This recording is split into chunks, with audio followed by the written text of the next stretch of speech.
এবারের বিপিএল এর কোনো কিছু ঠিক নাই, কয় দল খেলবে এখনো ঠিক নাই। 3 দফা পিছিয়েছে অকশনের তারিখ। 23 নভেম্বর হওয়ার কথা ছিল অকশন, এখন সেটা 30 তারিখে হবে। আদৌ হবে কিনা সেটা নিয়েও সংশয় রয়েছে। বিপিএল শুরু হওয়ার কথা ছিল 19 ডিসেম্বর, কিন্তু শোনা যাচ্ছে যে 19 ডিসেম্বর আসলে বিপিএল শুরু হবে না।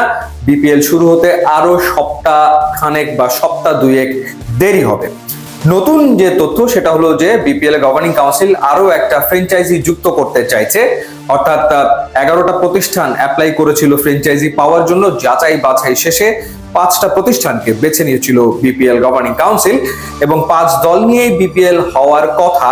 সমস্যাটা শুরু হয় যখন আসলে এই প্রতিষ্ঠানগুলো কেউই সময় মতো 10 কোটি টাকার ব্যাংক গ্যারান্টি বিসিবির কাছে বা বিপিএল গভর্নিং কাউন্সিলের কাছে জমা দিতে গড়িমসি শুরু করে।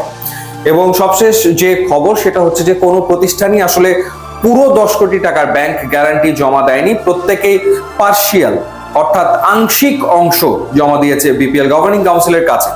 এরকম একটা অবস্থায় গতকালকে থেকেই চাউর হয় যে চট্টগ্রাম রয়্যালস অর্থাৎ ট্রায়াঙ্গেল সার্ভিসেস কোম্পানি, তারা চট্টগ্রাম রয়্যালসের মালিকানা পেয়েছিল।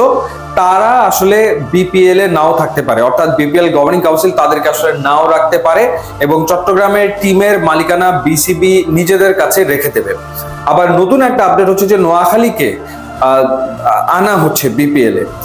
এর আগে বাংলা মার্ক নামের একটা প্রতিষ্ঠান নোয়াখালীর ফ্র্যাঞ্চাইজি পাওয়ার জন্য আবেদন করেছিল, কিন্তু যাচাই বাছাই করে তাদেরকে বাদ দিয়ে দেওয়া হয়।